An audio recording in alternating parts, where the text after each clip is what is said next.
stage. Professor Nile is a professor of finance and entrepreneurship, a startup coach and a entrepreneur. He teaches finance and entrepreneurship at York University and Seneca College, two of the largest.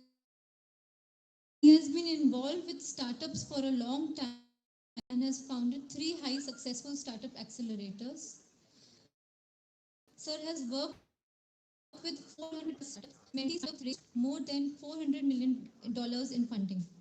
He has a prior background in the semiconductor industry and in management consulting. So I would request Chitra ma'am to kindly welcome Nilay sir and Kanchan ma'am.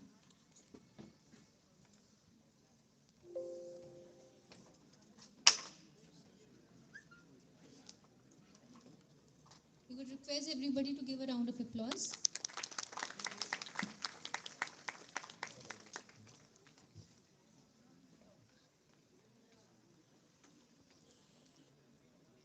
Everybody please give a round of applause. Thank you. Now over to you, sir.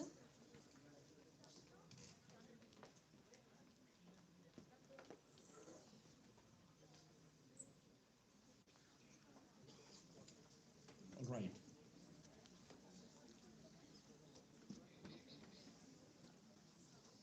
Next, please.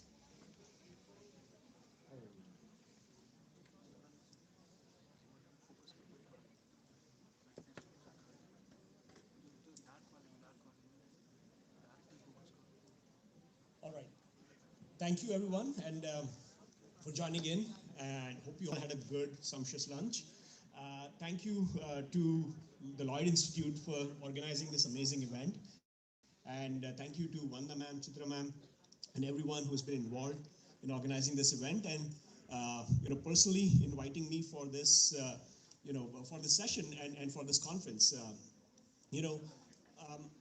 I would like to thank everyone, for your presence as well, because just after lunch, it's a tough session to follow, because you all had lunch, that's the sugar high that you'll get, as part of the session, you'll probably feel a little bit, weird. I'm not a pharmacologist like many here, so your sugar levels might rise or fall, causing you to a little bit. So let's kind of gear up first, okay? Let me just do a quick, this will serve as a sound test, and will serve as a brief, hopefully, waking up call for everyone. Let's do a quick sound check with the music.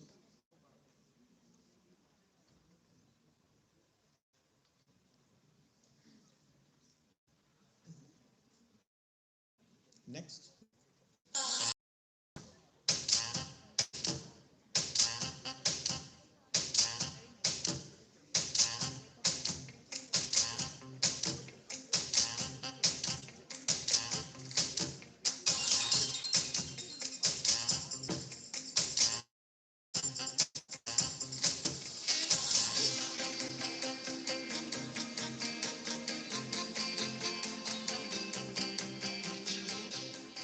All right. So it's a quick 30-second, video. Hopefully that helped you energize a little bit and inspire. Kind of gives you the theme of what I'm going to talk about as well. It's a topic on commercialization of technology and research. All right, next please. So, this is the topic. I'm going to talk about catalyzing interdisciplinary-based and outcome-based commercialization of research and innovation. Now, before I dive into the topic, I want to understand the audience a little bit. So, let me understand, if you can raise your hand, who here is from university administration or has an administrative role in a university, like, either as a, managing some center, a career center or something like that, or managing a lab, anyone? There are some people in the front row, there are? Okay, few. Okay, who here is a faculty member or does any sort of teaching? All right, quite a few. Okay, and who are students? All right, a lot of you. Okay, excellent. That's good to know because I want to make sure that I'm speaking to the right audience, and it seems like a little bit about the faculty and the students. The session actually I tried to cover for all three, faculty, students, as well as the as well as the administrators. But I'm going to talk about just a little bit about commercialization. What does that mean? And how is it important for you? And more importantly, I'll bring in some perspective from commercialization strategies coming from Canada, from US, and so the top institutes from US, we'll talk about them a little bit. And then I will kind of get into a little bit about strategies for US students or faculty members yourselves. So let's kind of go through that.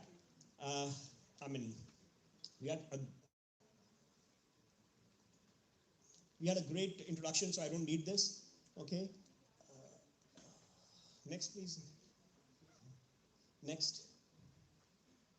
So one of the things, the reason why I'm speaking is I had the privilege of starting the startup programs at two of the largest universities in Canada.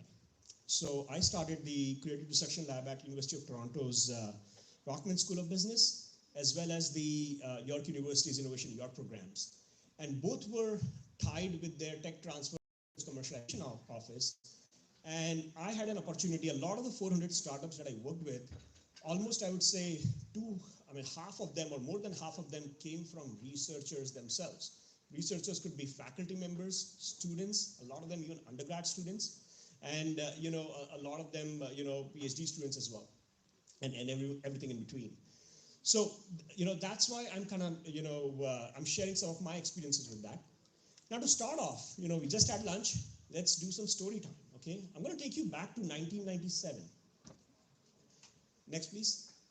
So this is an email written in 1997 by a student in Stanford's master's program in computer science.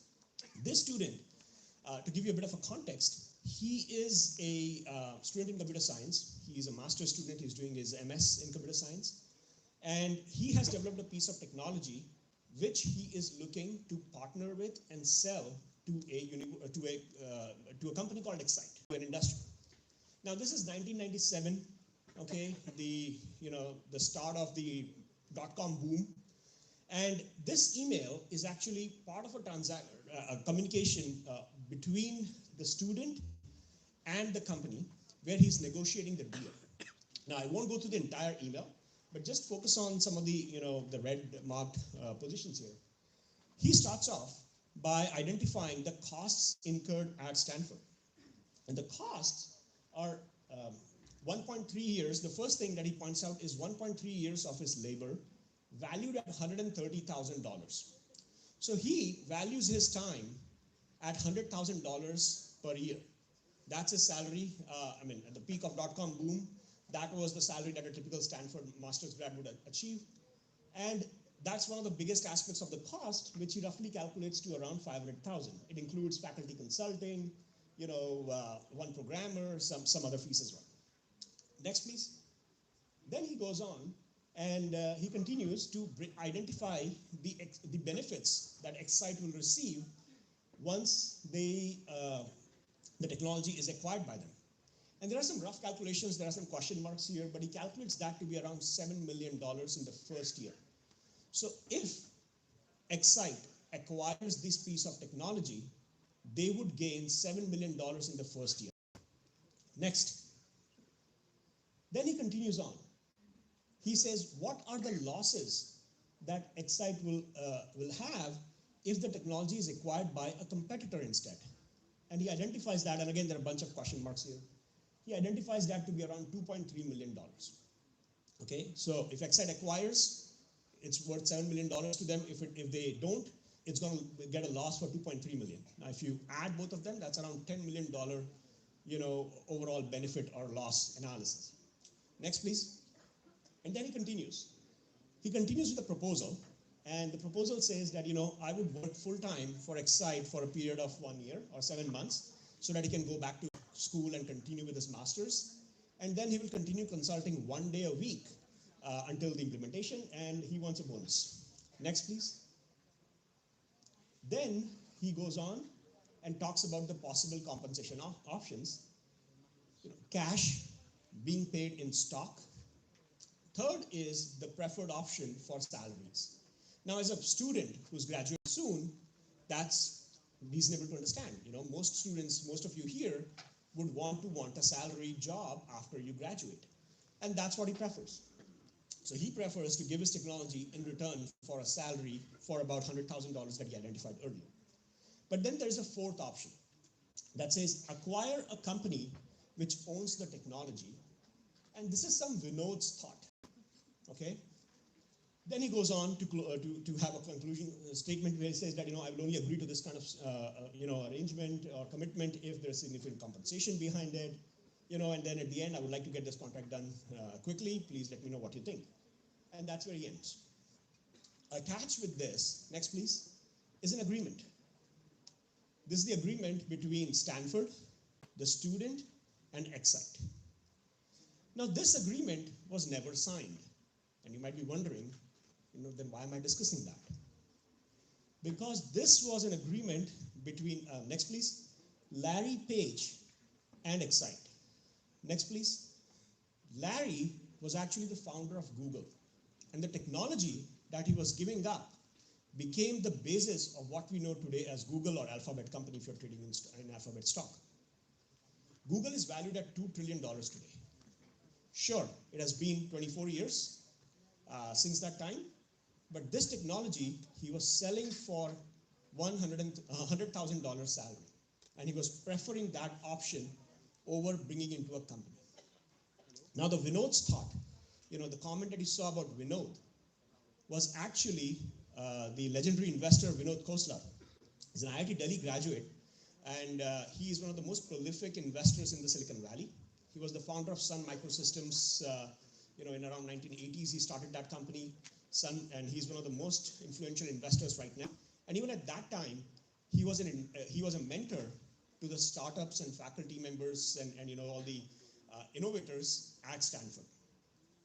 He did not allow Larry Page and Sergey Brin, the founders of Google, to sell this technology. And he said, instead, roll it into a company, start with the operations, start marketing, start building the company and launching it. And then over a period of time, if someone is interested, like Excite, let them buy your technology. Google grew so fast, no one could buy them. And they became the market leader, taking out all the competition. Now, there are a couple of lessons that we learned from here. Okay, next please. So one of the biggest lessons is even the most successful business persons around the world could be naive. Now, Larry Page is one of the most prolific entrepreneurs of our times, and he was making these mistakes at a very early stage. Secondly, it's difficult to value an innovation. The technology that they developed was actually, just became the basis of Google search. There was no search before that. And there was, there was search like Alta Vista and Lycos and Yahoo was still there. But, no one knew how much to put a value to this. Is it worth $100,000? Is it worth $10 million? Is it worth $2 trillion as it was sold? Now that is a challenge. And that is a challenge that everyone faces, including every one of you who has built up a project, developed a technology, or developed a piece of, patent or something that you have developed in your research labs or on your computers. How to put a value to that, it's a tough question. Third is, often personal interests drive people to take bad decisions. And we saw this with Larry Page here. He was, as every student does, he wanted a more, a good job, a well-paying job, and he would rather take a job than, go through the pains of building a company. That was his personal interest. That was kind of leading him to a bad decision. But then small mistakes in early stages of a company can often kill some amazing companies or amazing innovations. Now, we today are talking about this only because Google has become what it has become. For every one Google, there are probably 20 or 30 or 50 other companies that actually never made it big, and which were probably, more so, important or more so innovative than Google at the time. Now, that is often the reason because of, that is often because there are small mistakes that are often committed at the early stages of a company that kill a company altogether. Finally, proper judgment and guidance from experts during early stages can help you avoid those mistakes. Okay, Vinod Khosla. I mean, not everyone has a Vinod Khosla, or not everyone has people around, but mostly it's because of lack of people looking for them. If you look around, you have some amazing faculty members. Lloyd Institute itself has been created in collaboration with the industry group. There are a lot of industry partnerships that are going on. There are a lot of mentors around. Take advantage of them. Even though you're not actively working on a project, keep the interactions going. Get those guidance. There's no market for guidance. There's no market for judgment. When you can buy a management book, you can attend some classes or online courses and such, but you cannot buy judgment. And judgment is a tough thing, which is extremely important for any individual. And that is something tough to buy. Okay. Now, next please. Now, Stanford, this kind of story was created at Stanford, and Stanford has a pretty deep and prolific history in commercialization, and they've been pioneers in this. Having said that, Stanford is actually not that old of a university. I mean, it's old, context matters. Some of the older universities in the US, like Harvard, MIT, are like centuries old. Stanford, not so much. But Stanford is able to achieve something that no one else can.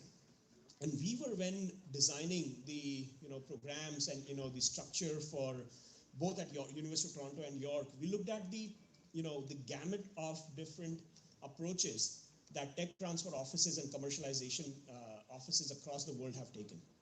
So we found Stanford's approach to be quite remarkable. Next, please. Broadly speaking, there are so this is Stanford's history, by the way. It starts off actually in 1970. So the Tech Transfer Office was only created about 50 years back. In fact, last year they celebrated 50 years anniversary. It was started by Niels Reimers, and with a two-person team, 2 persons dedicated full-time for commercializing all the research developed at the university. Their main thing from day one was to be constantly generating revenues. Their licensing revenues, the fees that they got from licensing, in the previous years, 13 years of doing commercialization, was $5,000. In the first year itself, these guys generated $55,000. So it was like 11 times more. So that kind of led them to a path where they got more resources. Eventually, they had their breakthrough in 1974, where one of the researchers created the PCR technology. Now, you might know RT-PCR, okay, the polymerase chain reaction. Again, I'm not a biotechnologist, I just know the full form, but that was developed in 1970s by a professor at Stanford, and it was patented by the Office of Technology Licensing, OTL, at Stanford. And they, by 1980, they initially patented it in 1974. They started patenting it, and they started licensing it to other biotech companies in the Bay Area and the Silicon Valley. And by 1980 or 1981, they had 73 companies who had licensed that technology, generating a revenue of about $1.4 million for Stanford in 1981. Just that one piece of technology. In between, there was the Bayh-Dole Act, which I'm not going to go into details because this is an American act that basically provided a structure, and which is something, talking about NEP here, I hope the Indian government does that, something like this as well, where they defined who owns property rights when you develop something at a university, even if it's funded by the government.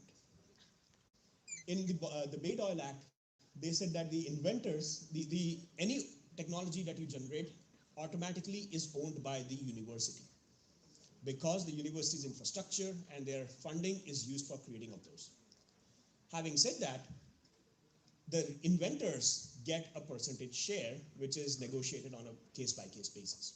And that was what the act was, and that was a significant milestone in the commercialization industry. Continuing on, 1980s, you saw the computer boom, Apple being created and such. And then in 1994, they had their significant return. That was the first time that actually they got a return from equity in a company. So until now, all the revenues that the Tech Transfer Office generated was from licensing to industry, not from investing, not from taking ownership in companies or startups started by faculty members or researchers. And that's a mindset that has changed significantly since then. But it's important to know that even Stanford, in this time, Sun Microsystems was created. GPS was invented at Stanford. There was a lot of technology that was generated. Stanford did not own equity in any of those. They owned equity in some of them, but they never gave them enough returns. What gave them returns was actually in 1994 when they had the first time. That was 24 years after they started, their tech transfer. Now, this tells you, as a student or a faculty member, if you're generating, if you're kind of, working on a technology, often students are not too fond of, licensing it to or giving out the technology or, giving exclusive rights to their license or patent to a company. And often there's resistance for that, and that's because, you feel that you're not getting enough returns, you might as well start a company and do that. For Stanford, it took 24 hours to realize it might be one to consider. Next, please.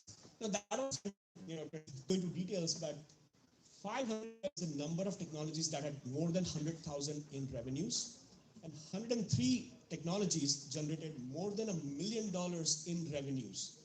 These are 13,000, again, at the bottom, just by licensing. And that's a massive number. Imagine what's the budget for this university, or for, say, the biggest university in India, I don't know, Delhi University maybe. What's the budget? Probably that amount of revenues from just licensing. Okay. Now, that's the potential of commercialization. And we talk about national education. We talk about, research, quality research. Commercialization should be a big part of it, because that creates future for the university, for the researchers, and for the economy itself. Stanford became one of the primary reasons why Silicon Valley is what it is today. Okay, and one of the biggest reasons was most of the technologies that even Apple started with, Apple took it from Xerox licensed it from Stanford. All of them had a root, at least, of some sort in Stanford. Stanford and NASA, by the way, which also has a big base in Silicon Valley. But that's so if you talk about commercialization, if you talk about research, and you do not talk about commercialization. Now, let's talk about, say that research commercialization is like, a joke, and I don't know if, we have it's like, and academicians.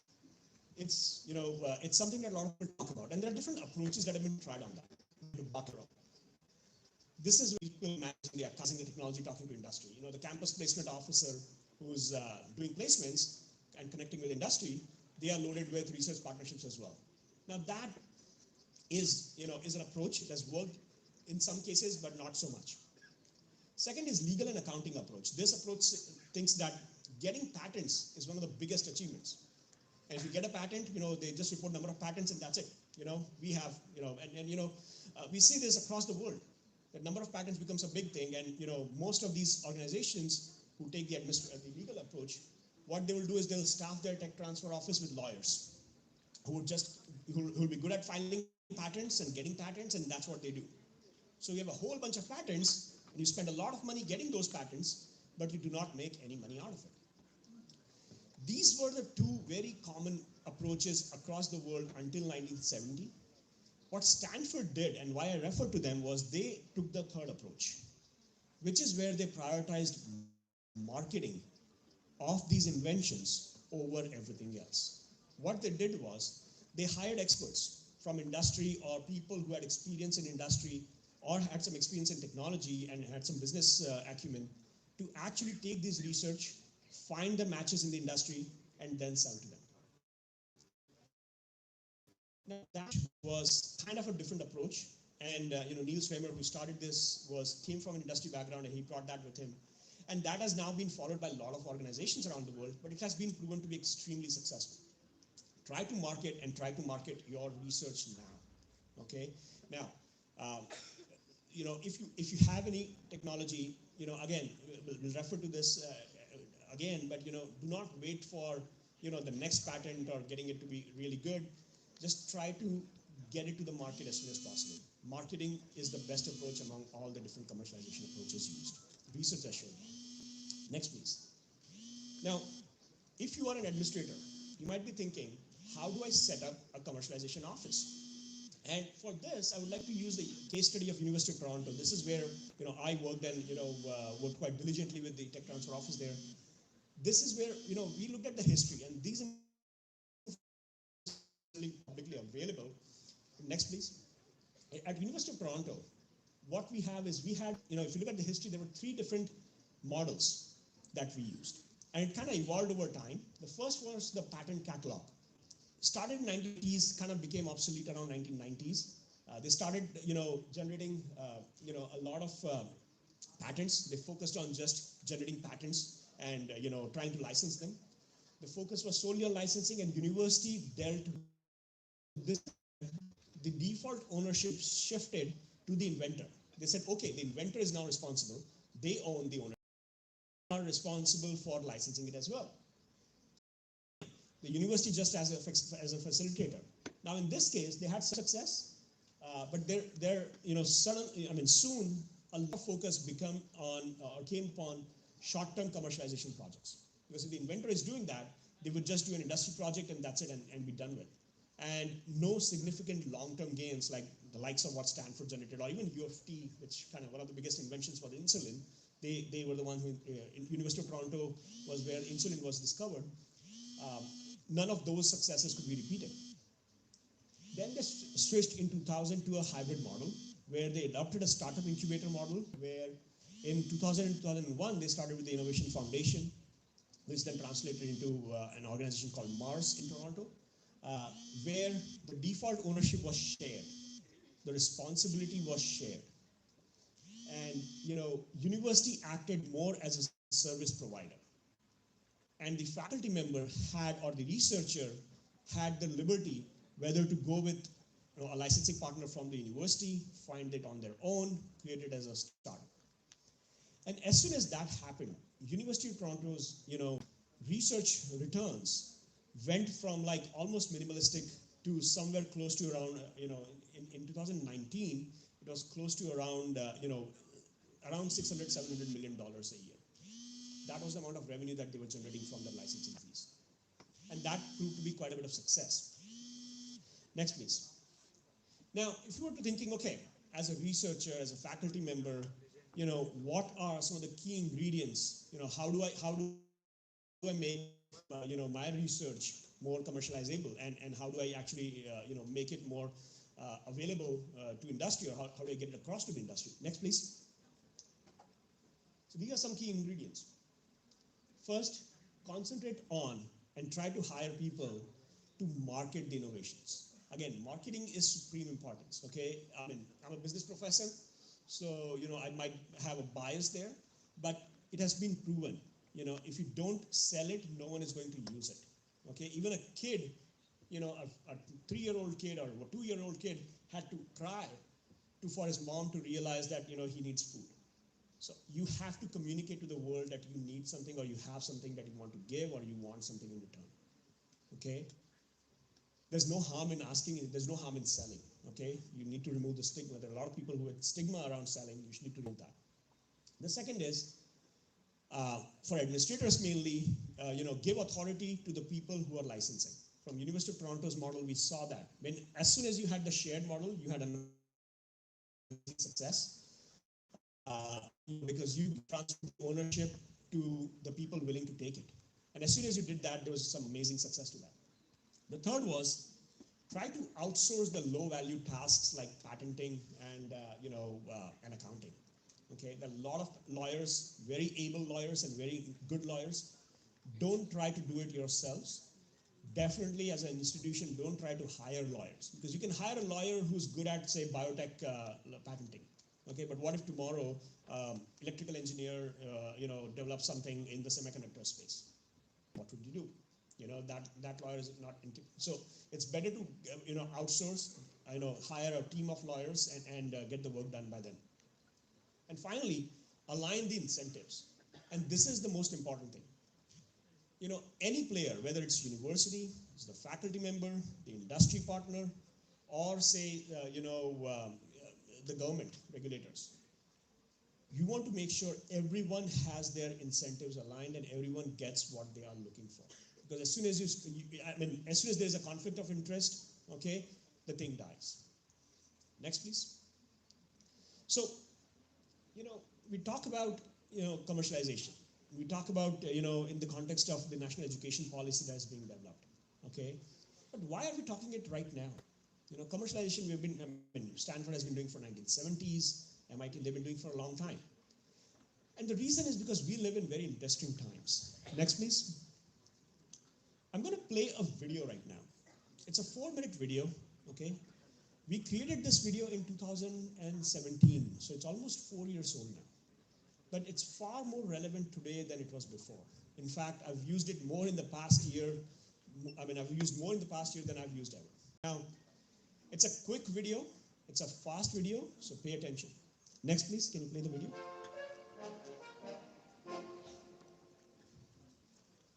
If you're watching this, you're among the 3% of people that understand that the future of cars are no longer fiction. You can analyze your DNA. You tried flying that drone for the first time, and you're thinking of buying a smart speaker.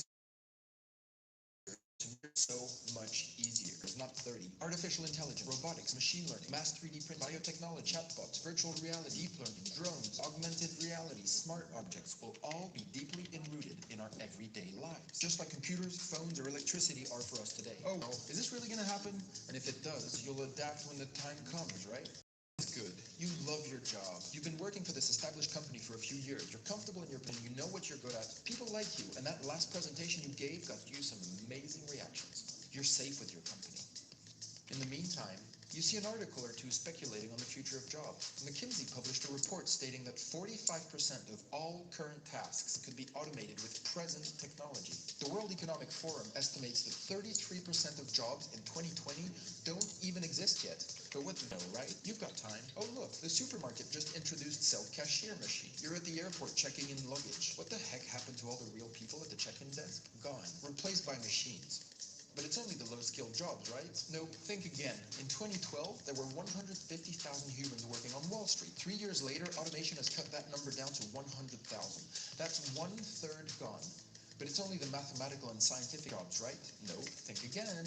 This Japanese insurance company, Fukuoka Mutual Life Insurance, is already replacing all its human insurance claim workers with an AI system that will handle customers more efficiently. See these articles? They're written by algorithms, and we can't tell the difference with human written content. And thinking of converting yourself to being an online poker player? Too late. There's an AI that can already beat humans at it.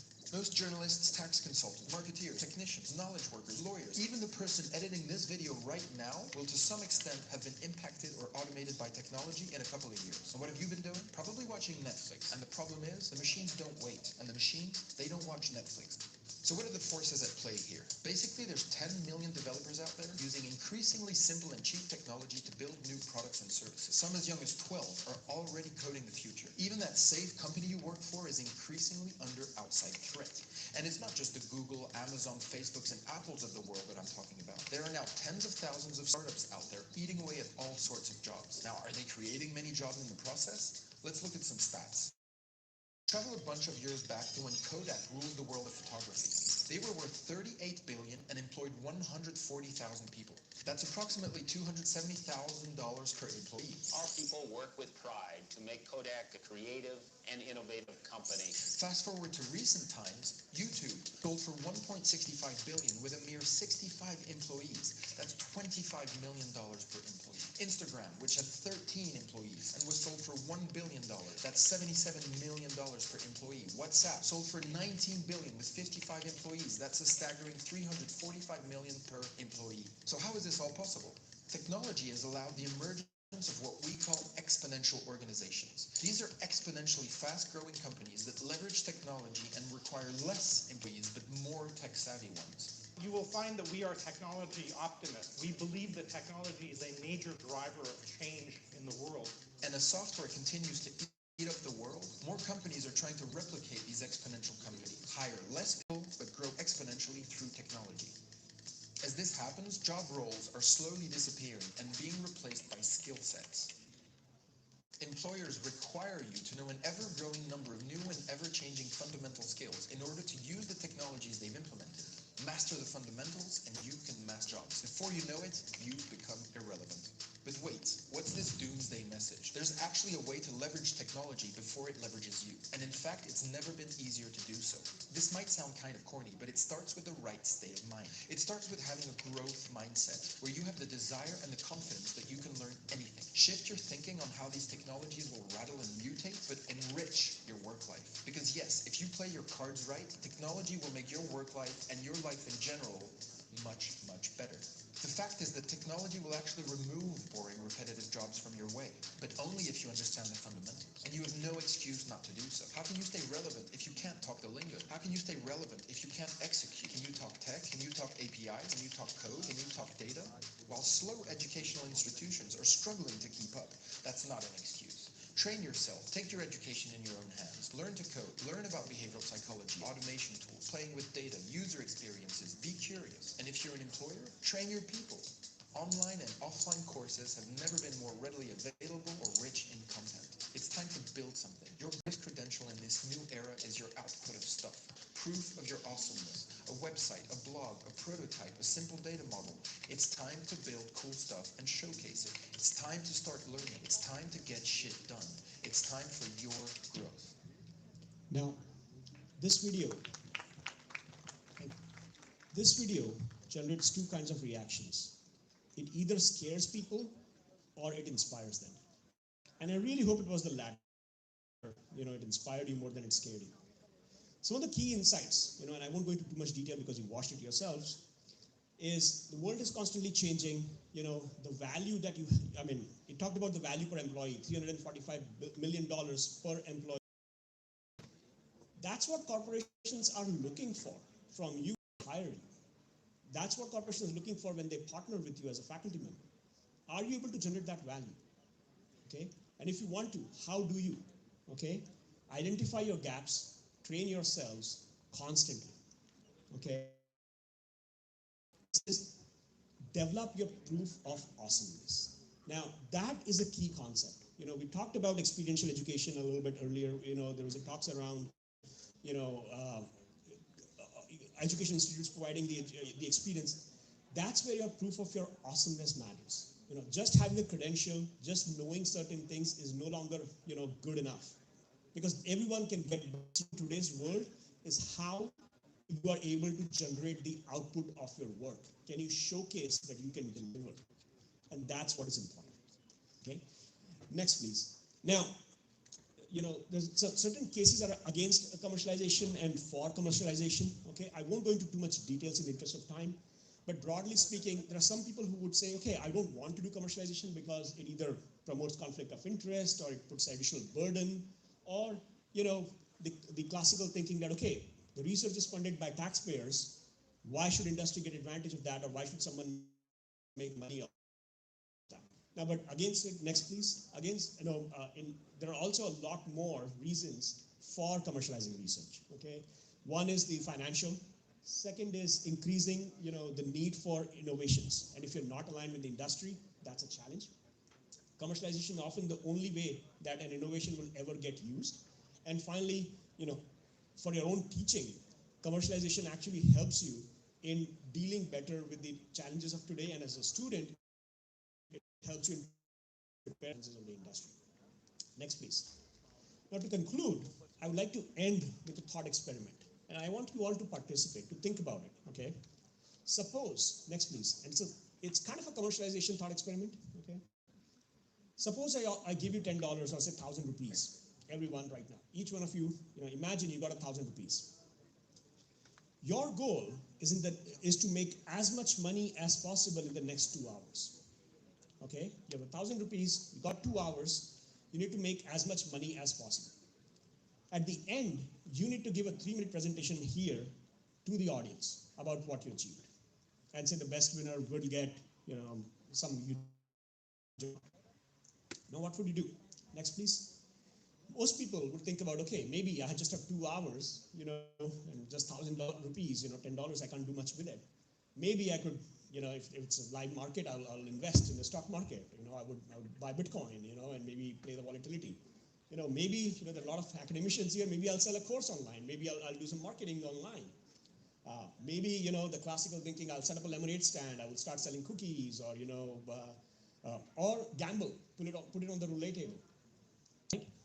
Most people would think in these lines. Next, please.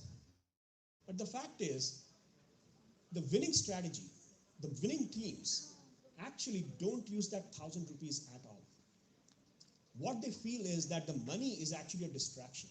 It's actually something that is worthless in the context. Can you reframe the question? How money if you had nothing to start? Now, what did you have? 1,000 rupees, 2 hours, and a 3-minute presentation slot at the end. The most valuable resource might be that 3-minute time slot. Now, can you, in those 2 hours, call up a whole bunch of them? There are a lot of students here. There are a lot of, faculty members here. Can you call up a software company that sells educational tools and said, hey, why don't you sell your startup? Give me 10,000 rupees. You get a 3-minute slot in terms of 600 people, here and online. August audience from some of the top schools, and you get a chance to market your product. It's awkward. It's not perfect, but that's the winning strategy. Okay? Most winners, would think it that way. Next, please. Now that is actually the difference between strategy and tactics. Think about policy and implementation. Okay? A strategy is a plan of defining an objective. When you are given with a task, in this case, earning as much money as possible, you need to think about the strategy to earn that. What happens is, most people get distracted by the tactic, and you translate your question to how can I make most money to how do I use the 1,000 rupees in the best possible way. And as soon as you reframe the question, as how do I use this money, you lose sight of the strategy, and that's what happens. When you're implementing a policy, a national education policy, as soon as you're dealing with some tactical issues, some implementation issues, you get distracted by them and you lose sight of overall strategy. And that's a challenge in the policy implementation, that's a challenge in commercialization as well. Next, please. But let's talk about how this is a problem for commercialization. Next, please. Next slide. All right. The $10 bill, or the 1,000 rupees note in front of you does not mean that it's the best tool. Think about in your commercialization journey, what's that 1,000 rupees note or $10 bill that is distracting you? For a lot of people, it ends up being government grants.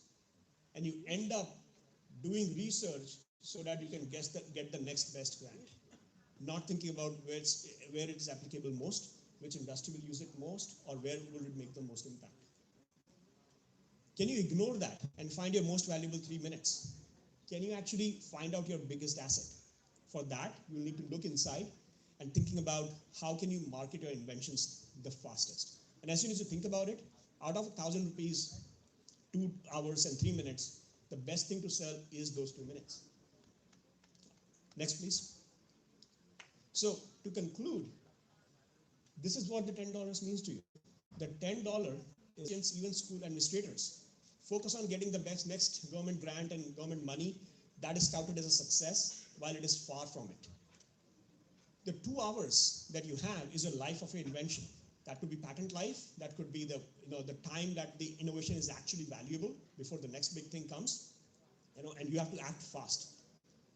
The 3-minute presentation is actually the not so perfect, the awkward kind of moment, when you're selling it. That's your awkward project that you're selling. So if you're commercializing something, it's never going to be perfect.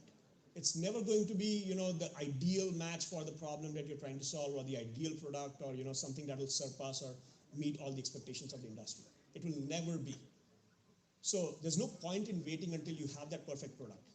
Just start marketing it right now. Start trying to find a customer and start selling it right now. That's it from me today. I would like to leave you with these thoughts. Next slide. And I would like to leave this with this final quote from Michelangelo. The greatest danger for most of us is not that our aim is too high and we miss it, but that it is too low and we reach it. Thank you for your time, and thank you for your patience as well. Thank you.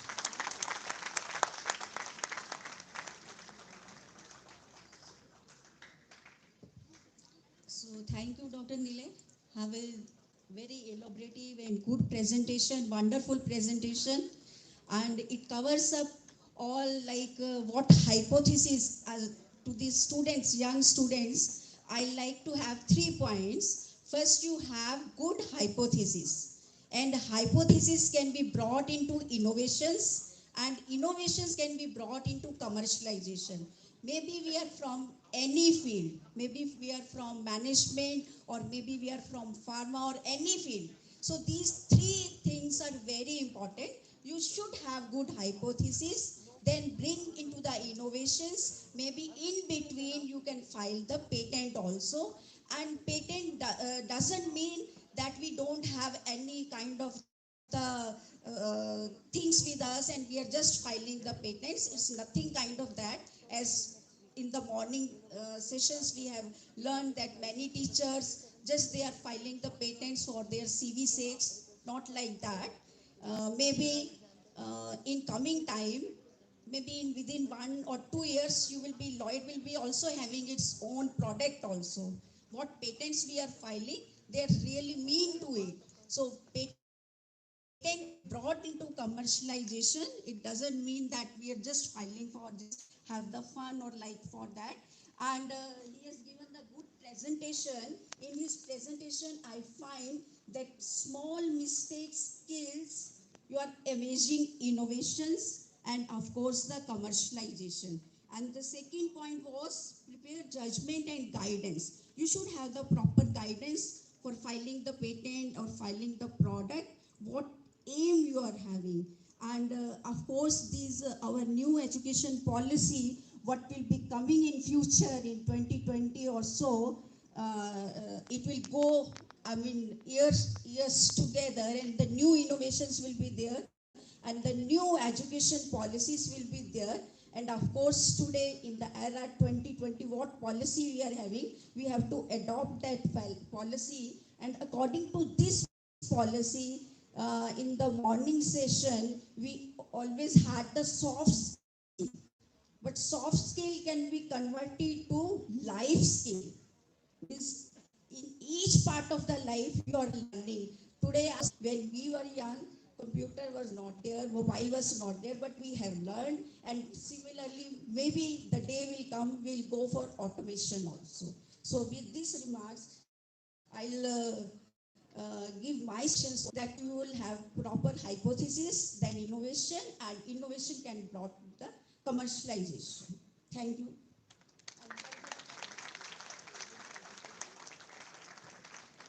Thank you so much, sir. Thank you so much, ma'am. I would now request Dr. Vandana to kindly felicitate Dr. Nile and Dr. Kanchan. Can we have a round of applause, everybody?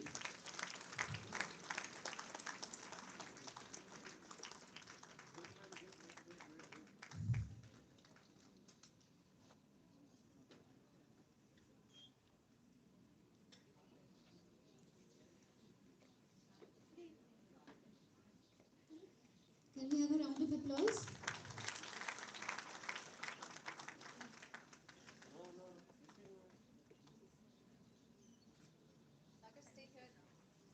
Thank you so much. Thank you so much. Well, starting with our next plenary session.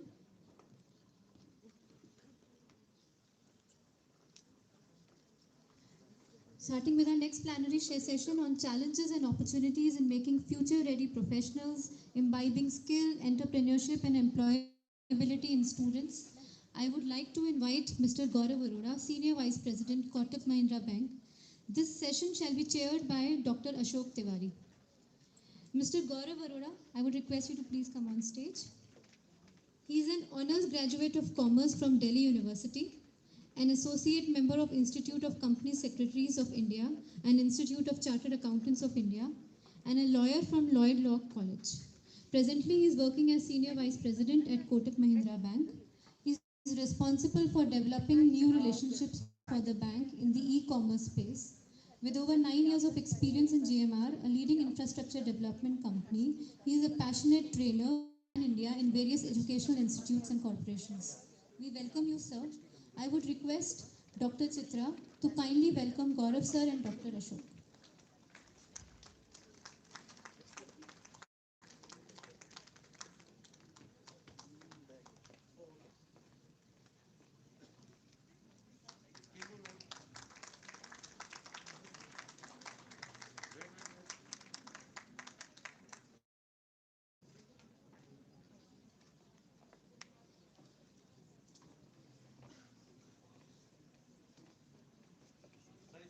Can we have a round of applause, everybody?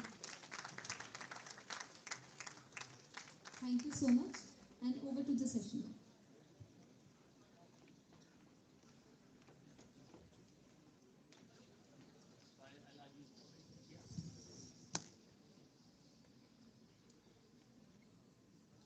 Hi, good evening everyone. अच्छा ठीक है, so everybody is okay with English and Hindi mix, right? Yes, sir.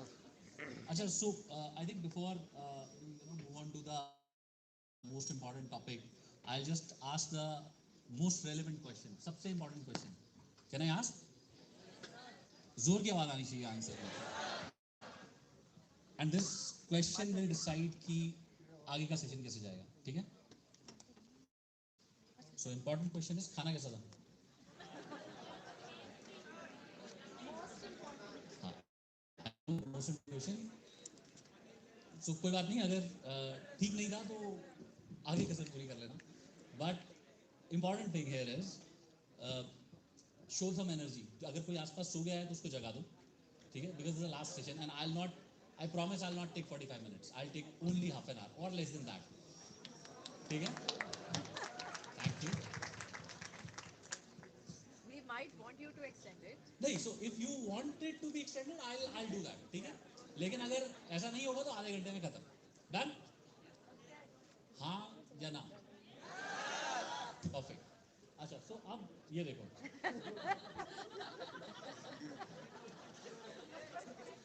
मतलब seriously मेरा session है या मैं host हूँ इसका?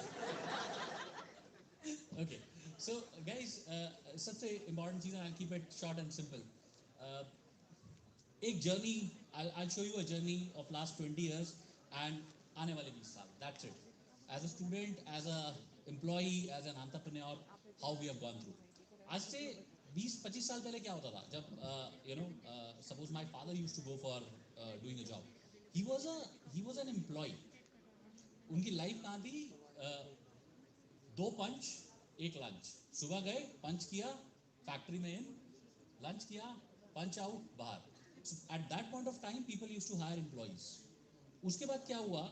और 20 साल से जब हम आगे बढ़े, 10 साल पे आए, people started hiring managers.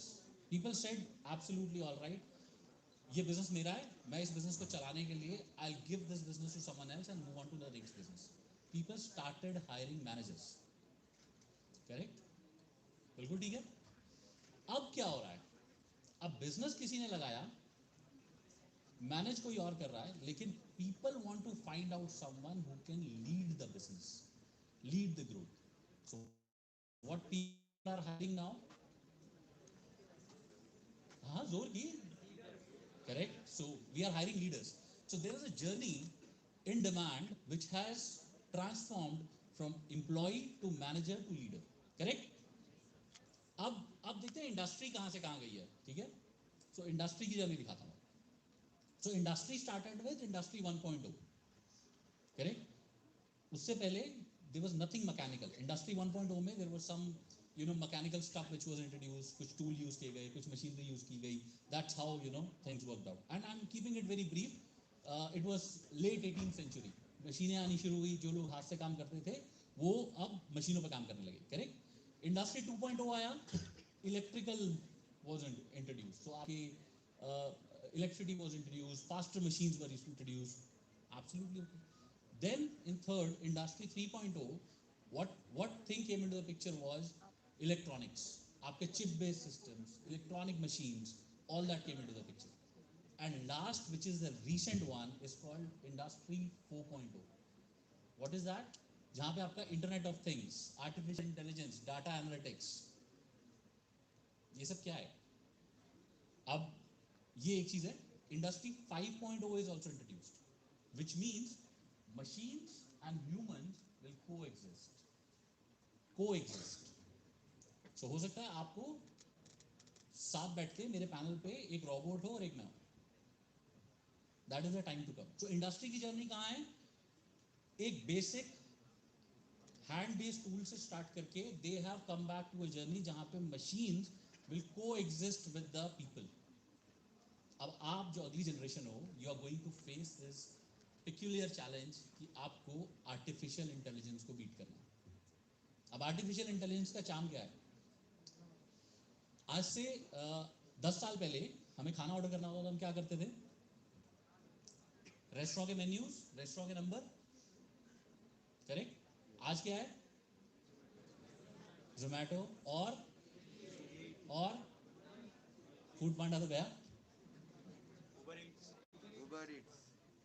उबर ईट्स भी गया, जोमेटो ने टेक ओवर कर लिया.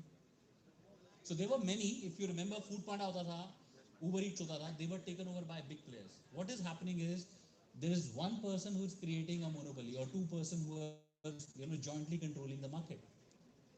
अब आपको किसी रेस्टोरेंट का नंबर नहीं पता है, you have multiple options, only you have to do is just pick up your phone, go to the app, order what you want, and it will be delivered to your house. Correct?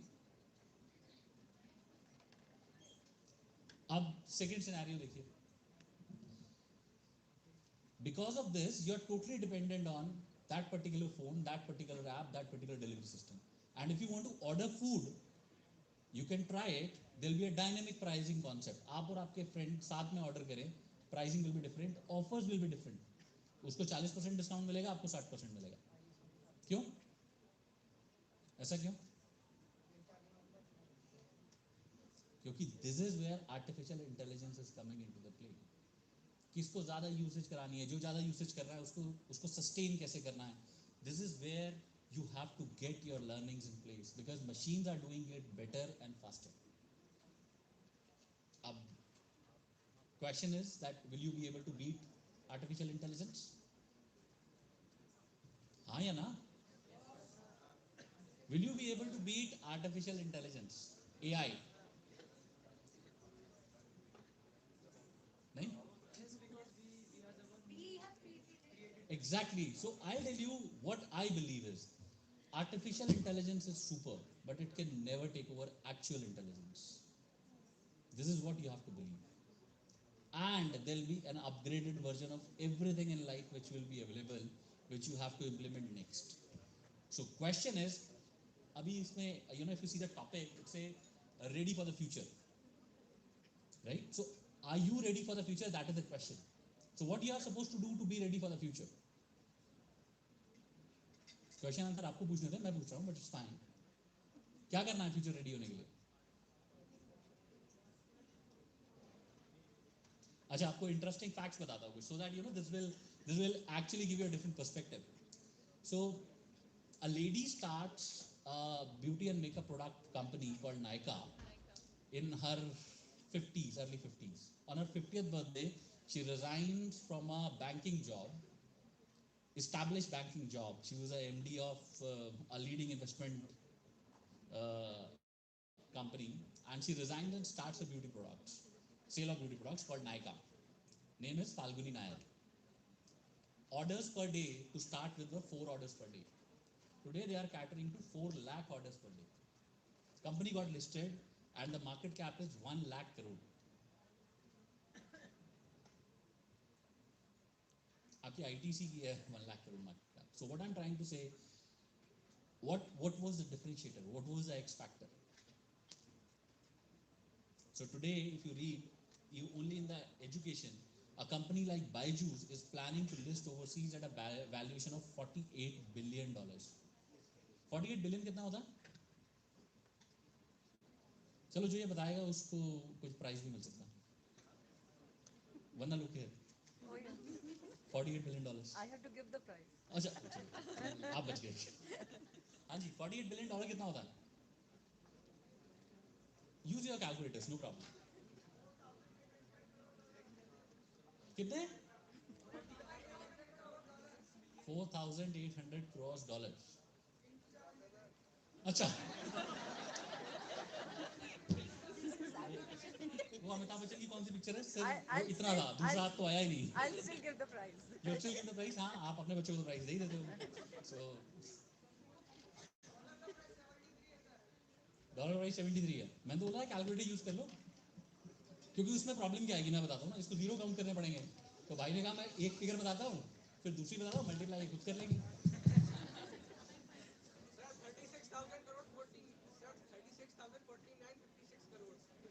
फिर सोच ले.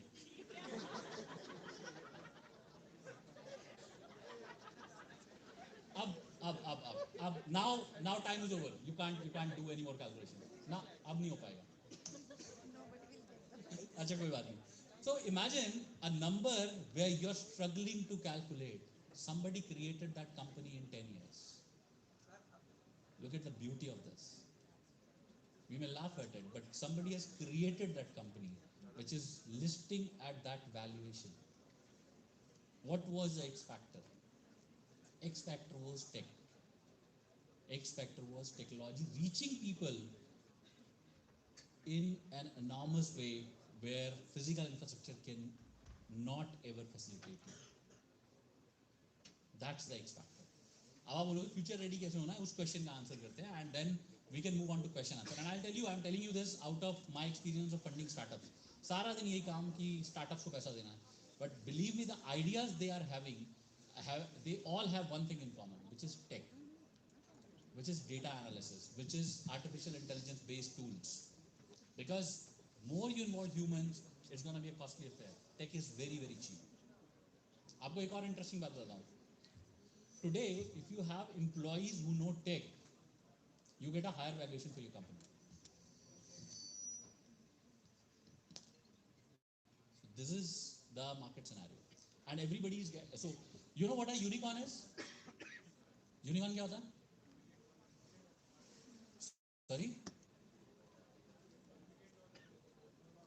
Sir, a horse-like animal who can fly and has... Horse-like animal who can fly. बिल्कुल ठीक.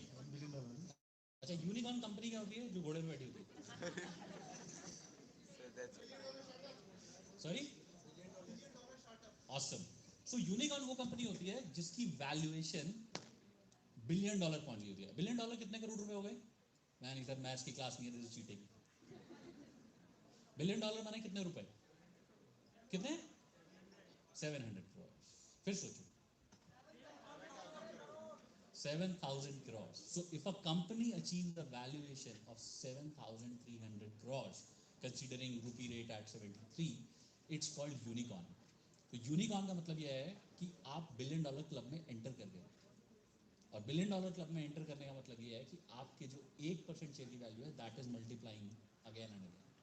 So important thing, what is important here, what I'm trying to tell you here is, in this year itself, this year only, you know, and I'm talking about calendar year, not even financial year, that means January 21 to till date 15th of December 2021, India has got 41 unicorns.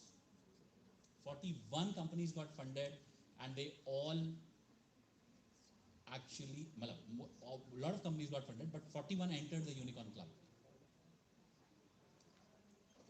कुछ अच्छा लग रहा है सुन के? नहीं, कोई बात नहीं, मैं आपको बताता हूँ, अभी देखो और अच्छा लगेगा. So important thing here is, can you create a unicorn entity? Can you create a company which can enter that unicorn club? What is above unicorn?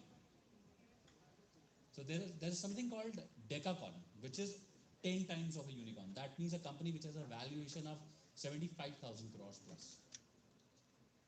Example: Paytm, Oyo, Byju's. So these are the companies which have valuation above $10 billion, and we use them as users. So now you imagine that we are using a product, and by using it on a tech or an app, we are making that company into a unicorn club. So what will you do to be a part of that journey, to be a part of that momentum? What will you do? Last question है मेरा.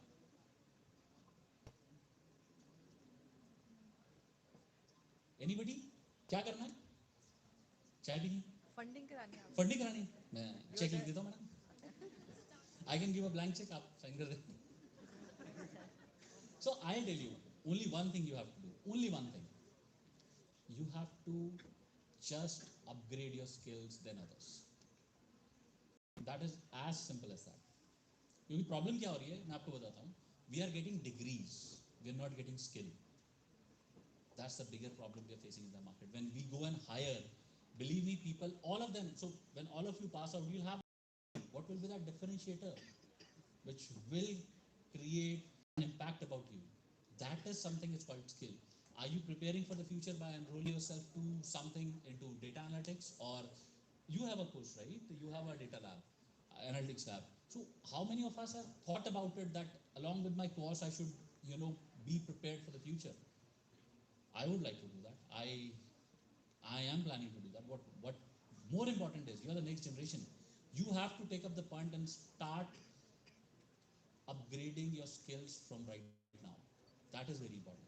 So I think from a place perspective, you are at a right place. I am a student of Lloyd, so I can guarantee you that I have seen a lot of positive developments, which includes a startup incubation center, which includes a data analytics lab, which includes courses on the future-oriented technology. So please take an advantage of it. Try to get maximum skill upgrade for yourself so that you are ready for the future. If you'll not polish and sharpen your actual intelligence, you'll be beaten by the artificial intelligence. Right? Chai pini? Any questions? Any questions? किसी को funding चाहिए? सबको चाहिए. Ma'am आपको मैं एक interesting बात बताता हूँ. देखिए मैंने बोला किसी को फंडिंग चाहिए. See the difference here. यहाँ पे कम से कम 200-250 लोग बैठे हैं. Just nobody even bothered to raise the hand. I didn't ask a question. I just asked funding चाहिए. So that is something very important. जब सामने से आके opportunity पूछे ना क्या करना है, खड़े तो हो जाओ, बोलो तो सही कि हाँ. आप तो टाइम निकल गया. फंडिंग खत्म हो गई. मैंने बंदा को दे दिया चेक. मैडम आप बांट दो. So actually speaking, realize this. आपको पता 90% competition automatically eliminate हो जाता है. क्योंकि जैसे ही कोई ऐसा सवाल पूछता है ना, तो सारे साथ वाले को देखने लग जाते हैं. भाई तू बोलेगा? And this is where you eliminate competition by yourself. Just raise the hand. I am the first one. I want it. And this is when ma'am said she wants it. Ma'am said, imagine. And after Ma'am is saying I want the retirement, funding. अच्छा उन्होंने सबको बोल दिया, सबको चाहिए. आपको 1 लाख बांटना है वो छोड़ो, सबको 1000 दे दो. So what I'm saying is, please take the opportunity. Moment it arrives, just be there to grab it. This will define what you are. Right? Sir, मेरे लिए कोई question है? हाँ. Yes. So perfect. So any questions, guys? Thank you so much, and wish you all the best.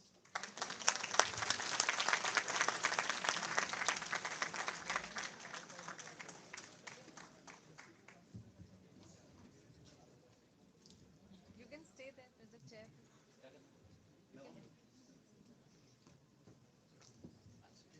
Thank you, CA Gaurav Arora, for your igniting session. I believe all the members in the audience, they have come alive because of your session. And I fully agree with the ample opportunities which are here for the current generation. They will be able to take these opportunities positively and go a long way in life. Of course, belief is a very important factor. If we keep on believing on our thoughts, our talent, the world is full of opportunities. And as rightly said, opportunity knocks on the doors of all of us, provided we are alert, alive, and looking forward to take it on. This generation, in fact, is a fortunate one, which has been exposed to a lot of initiatives of government in terms of new education policy, which is going to pave way for the future. I'm wanting to quickly sum up the session for the reason that I know all of us are waiting for a grand cultural evening to come. Thank you so much. Thank you, CA Gaurav sir, once again. Thank you. Thank you so much, sir, for the wonderful session. I would now request Dr. Vandana to kindly felicitate Mr. Gaurav and Dr. Ashok.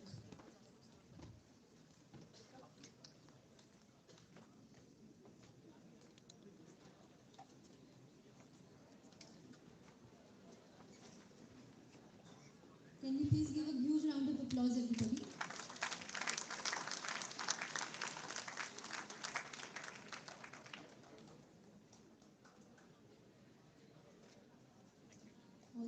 Anshul.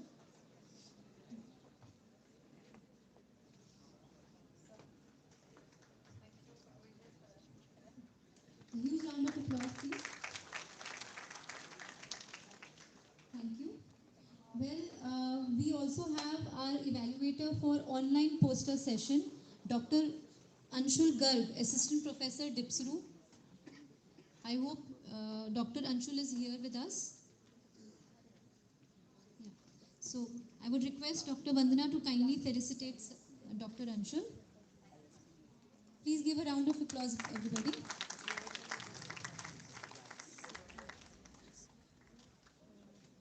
Thank you so much. Well, I would now like to hand over the mic to Ms. Ritika for the cultural gala event.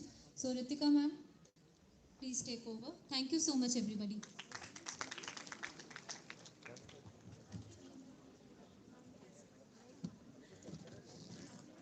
A very good evening to all the students, faculties, delegates, and guests present.